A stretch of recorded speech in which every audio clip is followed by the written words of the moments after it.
George Orwell, An Introduction to Communism.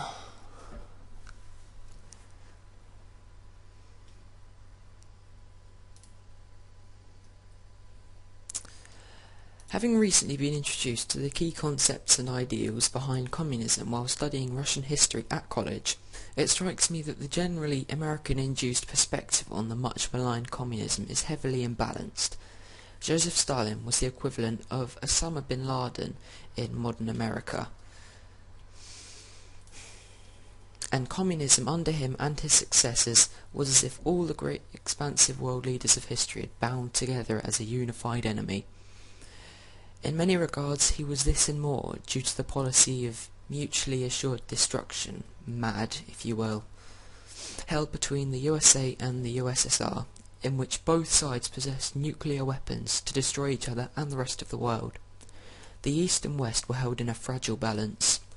However, as a result of American propaganda and the assured support of a number of allied countries unified under NATO, the North Atlantic Treaty Organization, generally speaking, Western literature, although free to portray any opinion due to no limitations on freedom of speech, unlike in the USSR and its satellite states under the Warsaw Pact, supported the view that communism was the ultimate contemporary evil.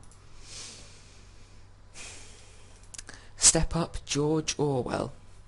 His dystopian view of a communist totalitarian regime headed by the possibly fictitious and omnipresent Big Brother, a metaphor for Stalin, in 1984 is fanatically critical of totalitarianism and the political regime under Stalin, should it be permitted to develop. He goes into great philosophical depth during the novel, exploring the origins and boundaries of Russian communism in the so-called secret book, later identified as the theory and practice of oligarchical collectivism, which justifies the revolutionary movement contesting Big Brother and his regime. It documents the true nature of the totalitarian regime to which the majority of the population conforms, mirroring contemporary Russia in 1948 and 49, the years in which 1984 was written. Furthermore, Animal Farm satirizes communism as a whole, and also how Stalin perverted the ideals and original intentions of the October Revolution in 1917, headed by his predecessor Vladimir Lenin. It uses a farm and its animal inhabitants to represent the different parts of society before, during, and after World War II in Soviet Russia. Ultimately, it also portrays Orwell's predictions of the future of Russian communism. Animal Farm being written in 1945, his predictions rang surprisingly true, further empowering the monumental work of literature.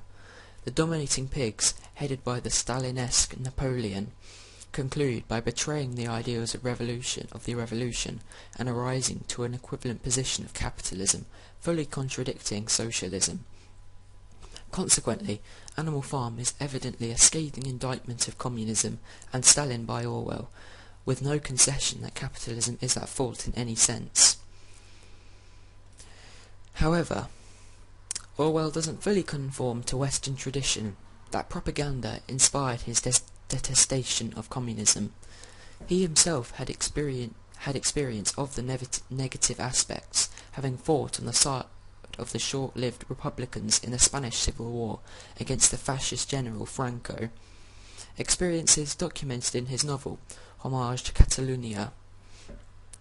The communist group to which he aligns himself upon his arrival in Barcelona is betrayed by a wider communist group and the NKVD, establishing a lifelong anti-Stalinist standpoint. Therefore, he had more right than most to be so outwardly critical of communism in a political climate of those who denounced Stalin and his regime with zero experience in objectivism. As such, George Orwell will certainly construct a solid base understanding of communism, particularly Russian communism, as is outlined, then criticised and satirised in his most popular and influential literature. Consequently, what he has written must be taken with a pinch of salt, as it emphatically imposes an extremely negative viewpoint of communism.